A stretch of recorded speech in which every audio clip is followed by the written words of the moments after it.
Beautiful humans, we're back again. Today I want to talk about how last year I made $1 million in profit working no more than 3 to 4 hours a day. 4 hours would be the high end. And this year I'm on track to do 2 million in profit at about 3 hours a day. This video is not going to be so much geared towards the how to make the $1 million in profit, $2 million in profit, although I think some big insights will be shared in terms of how working less will actually help you make more. This is really for those of you who feel overworked, feel like you're in a broken model, feel like you have to keep yourself busy to kind of keep the emotions at bay. And I just want to walk you through how I've drastically reduced my hours while maximizing my income, kind of doing what most people think can't be done, where you literally work less and make more. You know, we've all introduced to that idea of the 4-hour work week. And I remember reading that book years ago, and the whole idea is like you sell a product. And so I remember trying to find my muse, and it was hilarious because I had no idea. I was like, maybe I'm going to do an iPad case, and needless to say, none of that worked. When I stepped into the service space, the online space as a service business in 2018, everything that I made was tied to the work that I did. When I first started in 2018, I was running ads for people, I was coaching people, but everything was time for money. There's no leverage, there was no scalability. And for those of you who know my story, from 2018, 2019, went from one agency model to another agency model with a little bit of coaching. 2019, I took on a coaching role for someone else. So I was running my agency on the side. I was coaching for someone else. I was overseeing a few hundred clients. Hit $1 million a year in my agency at the start of 2020. And then we maintained that for a good while in the agency space. Then in the middle of 2020, we launched a coaching program, and I took that coaching program, I think it was 16 months. In 16 months, took that from zero to hitting a $347,000 cash month. And so we had the money part sorted, right? I was making stacks of money. I bought the Tesla, I bought the house. Life was really good on the money side. On the personal side, I wasn't working 80 hours a week. I don't think I'm capable of that. But I was working big hours for me with a wife and 2 kids. And I was stressed. I was drinking a ton. I gained a lot of weight. Like, I'm still overweight, but I've lost like 30 pounds since my heaviest, whatever that is in kilos. And life was just incredibly tough. And so for me, there was a correlation between in order to make a lot of money, I have to work really, really, really hard, right? Which is both represented in the hours that I work, the number of hours, and the intensity with which I had to work. And so at the end of 2021, I was massively burned out. And what's worse about this is that I think I was burned out for a few years. It wasn't even due to business. When I left being a youth pastor, I was a youth pastor for just shy of 10 years. And when I left, literally, I thought I was going to die. I was working so hard. And I know that's probably hard for some of you to imagine who's never been in the church world, but I was overseeing hundreds and hundreds of people. Our church went through massive budget cuts because it had some financial struggles. So I went from having multiple staff and interns to that last season for me was all by myself, no team, no interns. And I remember organizing this youth camp for a few hundred kids. And I remember starting to drink really regularly. Just drinking red wine. And I wasn't even drinking too much. I was just drinking too frequently. And I thought that I was going to die because I felt like I just couldn't breathe and I was having panic attacks all the time. So all of that to set the stage that when I'd scaled the business, I didn't take a day off between church feeling like I was going to die and feeling burnt out to stepping into business because I had no money. So I had to do that. So end of 2021, all of those years of stress and hard work and cortisol and adrenaline had caught up with me. So in 2022, I scaled my hours back due to necessity. I turned off marketing and sales for 7 months, literally. So in 2021, we had a team of 13 and I did 2 million in profit. 2 million in revenue, about 1 million in profit. In 2022, we scaled back from a team of 13 to a team of 4. And I turned off marketing and sales for 7 months. So no content, no ads, no funnels, no setters, no closers, nothing. And the crazy thing is I was working 8 to 12 hours a week, but we still made $2 million in 2022. Again, just think about that. From a team of 13 to a team of 4, from 50 hours a week to 8 to 12 hours a week, from constantly having to focus on getting new clients to in 2022, just retaining clients, getting really, really good at the delivery. And so I had this crazy moment of realizing I can make a lot of money by working very little. But the second thing was I had this idea that I was only doing this because I was tired and burnt out and I'd eventually go back to the big hours. Well, now 2 and a bit years on, I have never gone back. And so I've averaged 10 to 15 hours a week for the last 2 years. And there have been a handful of weeks of 20 to 25 hours, but I haven't worked a 40-hour work week since 2021. And in this video, I just want to walk you through the process that I have gone through and how I think about both what happens when you work less, because there are some very interesting things. If you've ever tried it, we're going to walk through it. And the second thing is how to actually tactically reduce your hours. Again, I think there are some big money-making secrets in here, genuinely, but I'm more focused on the person who's already overworked and trying to bring it back into balance to where their values align with the reality of their business. So let's walk through it. I've got some notes here in front of me. So firstly, what happens is when you stop running so fast, all the stuff you've been trying to outrun for years catches up with you. And so what happened for me in 2022 is we were in LA for 6 months, and then we're in Mexico for 6 months. And one of the questions people have is like, when you only work X amount of hours a week, what do you do for the rest of the time? And I can tell you that first year was like feeling like I was in an eat, pray, love journey, like an eat, pray, love movie. Like I was just walking hours a day. I was still struggling with drinking a lot back then. And I was just trying to find myself. It's funny because I spent all of my 20s working really hard. As a pastor, I worked incredibly hard. My first few years of business, I worked incredibly hard. And that was both the intensity with which I applied the effort to work and also the amount of hours I worked.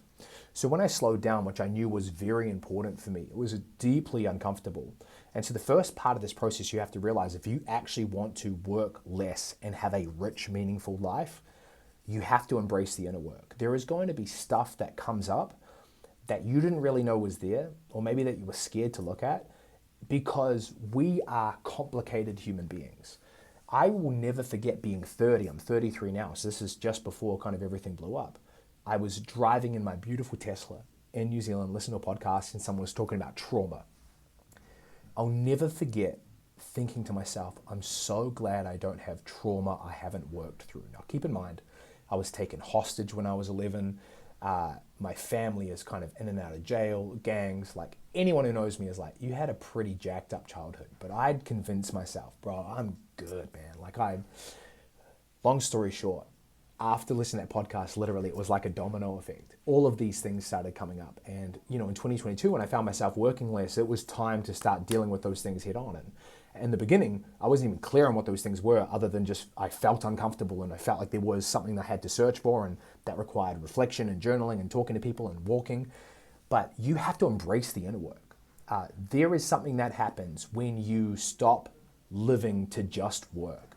And when you stop working so much, you discover that there is a human underneath that might not be in the best place emotionally and mentally. Maybe some of you are watching this, you already know that. You're already scared of that reality.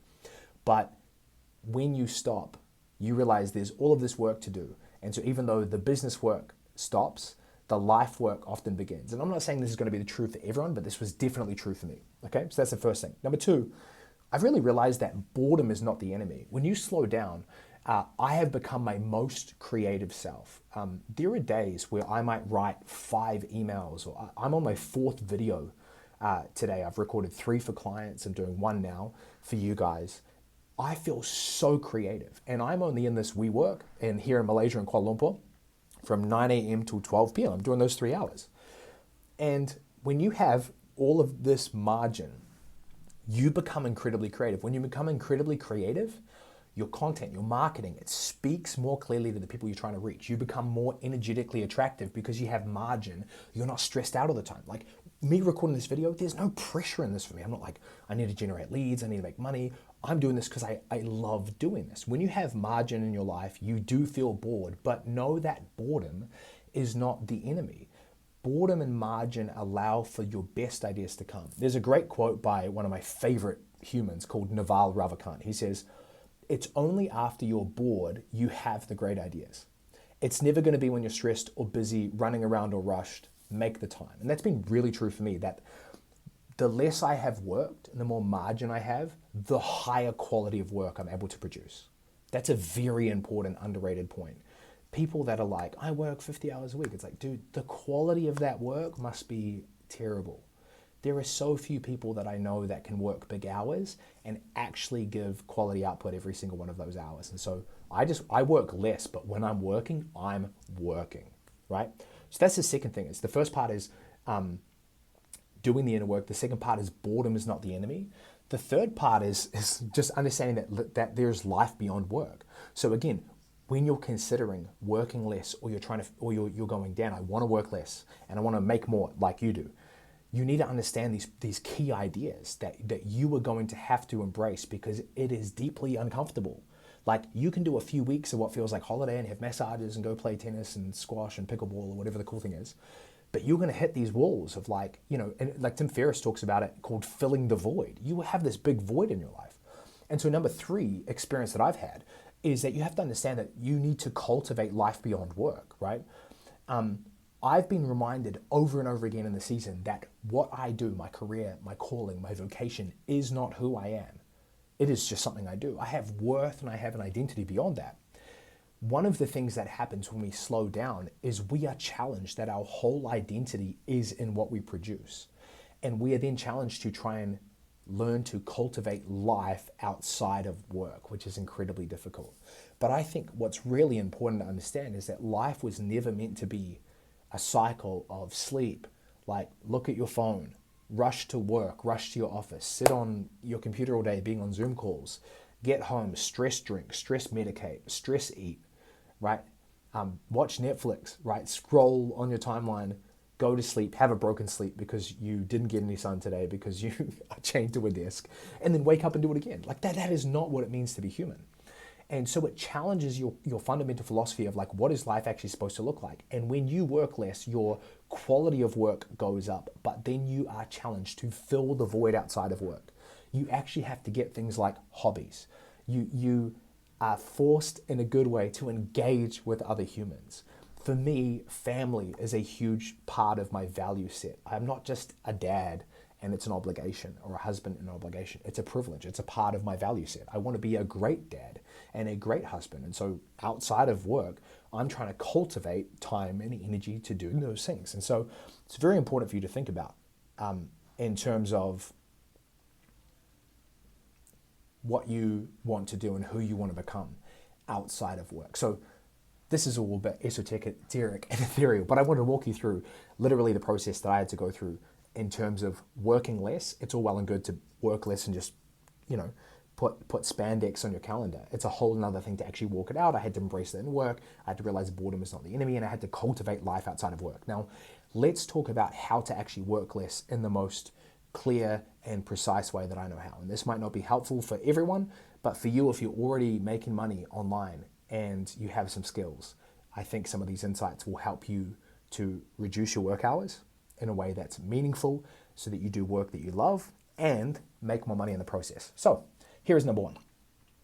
You have to get clear on the life you want to live. This is very important.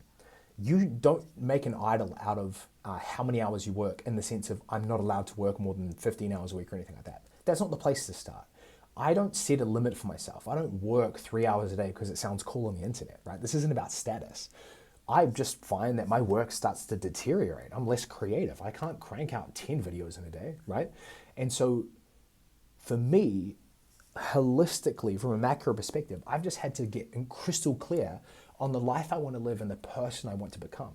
So before you start changing your schedule, that's the first place to start.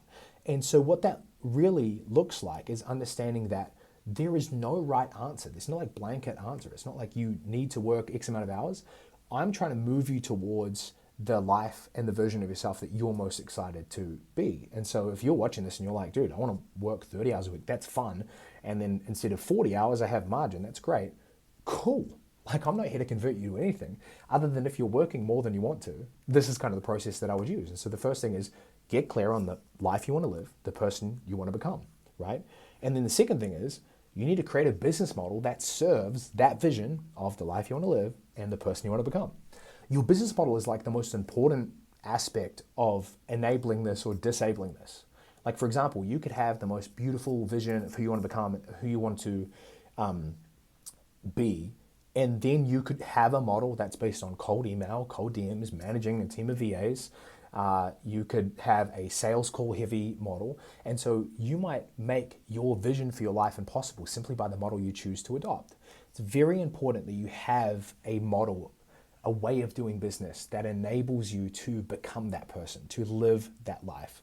And now you have to constantly choose what you're going to do to move towards that version of life. So you don't have to adopt the value creator way that I kind of model and teach, but it's really important that you find a mentor or a roadmap or a model that will take you closer to that version of life and that version of you that you want, okay? Stop chasing funnels and start chasing a new way of doing things, right? Not just like I'm just gonna do no sales calls. You probably need a model overhaul, right? Hoping this makes sense. This is kind of my tactical ways that I think about when I'm working with people at 6, 7, 8 figures, how to actually put spandex on the calendar so they're doing more meaningful work in less time and making more money. Number 3, this is personal for me, but this is how I think about it, is you should prioritize flow and ease. So working less doesn't mean you don't work hard, right? I still work incredibly hard with the hours that I work, but it means you become laser focused on what you do and really, really clear on what you don't do. So let me kind of list off the few things that I do. Basically, all I do is I write things or I record videos for marketing and client community.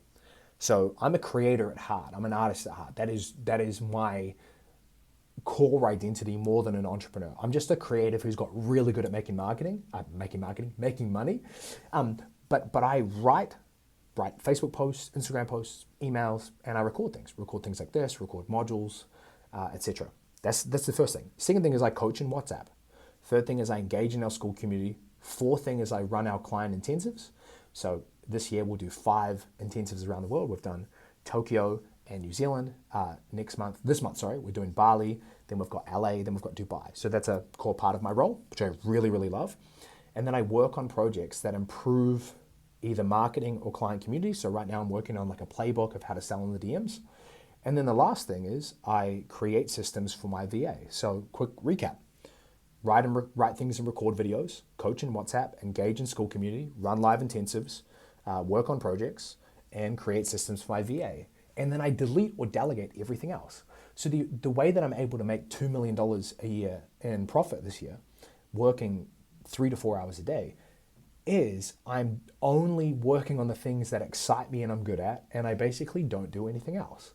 And the secret to that is I've got really clear on who I am, really clear on who I'm not, and so I focus my role on the things I'm good at, and I ignore the things that I'm not good at. And by ignoring, I mean I either just get rid of them from my model, or I delegate them to my VA who works 40 to 50 hours a week. And she's a big part of freeing me up to do what I want to do. But the point of number 3, prioritizing ease and flow, is really optimizing for your sweet spot and your greatest contribution. Another way to say this is focusing on revenue generating activities. Now that's not the same as ease and flow, because you can do things that make money that still suck. But that's another way to think about it is, you think about an hourly rate, an ideal aspirational hourly rate, and then you delegate or delete things that do not fit that. Whatever filtering mechanism you can come up with that aligns with you, create it in such a way that it allows you to make decisions on what you do and do not spend your time on. And so it's very important that you get clear on that list, because otherwise you'll be trying to take 40 hours of work and cram them into 20, and all you'll do is feel stressed. The secret to working less is doing less and doing things that you're really good at that move the needle forward, right? So that's number 3, is prioritizing ease and flow. Now, the last point here is maybe the most important. When you prioritize ease and flow, and you are doing things that you love, and when you look at your calendar, you don't want to vomit, but you get excited. You wake up and you're actually excited to attack the day. That leads to more money.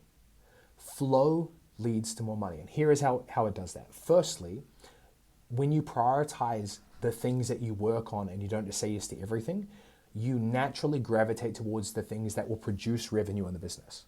So when you think about my list, I write things and I record things for clients and for marketing. I naturally am gravitating towards creating marketing to get clients and creating internal marketing to retain clients. So the way I spend majority of my time actually makes the company a lot of money. The second thing is you become more energetically attractive. If you were in a client-based business like myself, maybe you're in the agency space, maybe you're in the coaching and mentorship space, becoming energetically attractive is one of the most underrated ways to get clients. Now, before I lose you because you think I'm going woo-woo, I literally mean this. If you are stressed out of your mind, if you are constantly feeling overwhelmed, and then in your marketing, you're saying, hey guys, come hang out with me. People are smart and they can pick up on the subconscious and subtle parts of your communication. They will be able to feel your stress. Stress manifests itself both subconsciously, right? And also consciously, meaning you will naturally be more scarce in your marketing. You will lean towards stupid marketing tactics, fake scarcity, fake urgency, because you're stressed about how much money you're making or not making. And so you will naturally repel really, really good people because of the state you're living in, right? Again, I'm not talking like your vibe attracts your tribe and like, frequencies and energy and vibration. I'm literally talking about the way people perceive you. And so what happens is when you are stressed, you will naturally attract other clients who are also living in stress. So it doesn't necessarily mean you won't get clients. It means you will not get a high caliber of clients. When you are marketing out of stress and scarcity and overwhelm, you're attracting people who are also living out of stress and scarcity and overwhelm. The second thing that happens is when you become energetically attractive, it's easier to make the offer, hey, would you like to pay to get closer to me? So I have a number of layers to proximity in my world where people might pay for a low ticket workshop and they experience me live or on a recording and they're experiencing more of my IP. But if they're anticipating that they're going to experience a stressed out Dan, they're less likely to purchase. And when I say stressed out, I mean like just not a nice energy to be around. But when they experience someone who doesn't need anything from them, who's peaceful, happy, joyful, low stress, fun, those things massively affect sales. And then of course, the next layer is like, hey, would you like to join the membership community and be in a community with me? The same thing applies, right? Do they want to be in my proximity? Then when it comes to my inner circle, when it comes to live events, all of the same is true. Becoming energetically attractive is one of the most underrated ways to make getting clients easy. And so when you prioritize ease and flow and you focus in on the things that give you energy rather than just drain energy, you find yourself being in a better state. And when you market and sell from a better state, people will feel it. And when people feel it, people will buy more easily because they want to be around you more. And I want to keep this on track because I feel like this could become a whole nother video, but I want to recap a couple of key things. The magic of why people work with me is not because of how much money I make. I attract people who are further along than me all the time. My top client right now does $1.5 million a month, but he is paying me not for how much money I make, but for how I make money. Making money in this model for me is very easy. It's low stress. I really enjoy it. And it's because I've walked through this journey that I've shown you on this video. And so reducing my hours first came out of necessity and then came out of love, right? I started it because I had to. I stick with it because I want to. The journey though for me was I had to embrace the inner work because as I reduced hours, I naturally wanted to fill my time back up with work because there was stuff I didn't want to deal with. So I had to embrace the inner work. The second thing was I had to understand boredom is not the enemy. It's the foundation to cultivate creativity. And the more creative you are, the easier everything is in this business. And number three, I had to cultivate a life outside of work, right? And the more I've cultivated life outside of work, the richer and more enjoyable life has become. On the side of reducing your hours, and I'll walk through really quickly. Number one, you have to get clear on the life that you want and get clear on the person you want to become. Everything starts with cultivating and creating a vision that excites you. Number two, you have to create a model that suits and serves that vision. You can't want a low stress business and pick a high stress model. Those things are out of balance. You need to create a model that serves you, and you need to understand there is no best model, but there is a best model for you. And you need to test and find it, and then find the mentor, the roadmap, the model that will help you achieve that. Number three, you need to prioritize flow and ease, meaning move towards the stuff that you're good at and that you really enjoy, delegate or delete the stuff that you're not. And then number four, understand that by working less, you should not be sacrificing income or revenue or growth. You don't have to make less. You can absolutely make more because flow leads to money. People will naturally be gravitating towards you because you're more energetically attractive, you're less stressed, they're less repulsed by your bad energy. And number two, when you're naturally working really hard on things that you love and things that are good for the business, it will make more money. The business doesn't need you scrolling social media 4 hours a day. If you cut all that crap out, cut all the Zoom calls out, cut all that unnecessary stuff out, and focus on the core essentials, you'll just naturally make more money because the time that you are bringing to it, you're focusing on the right things and you're bringing your best energy to it. So I'm hoping this kind of rant has been helpful for you. These are the conversations I wish I was exposed to when I was scaling towards $1 million a year, and even when I was at $1 million a year and unhappy.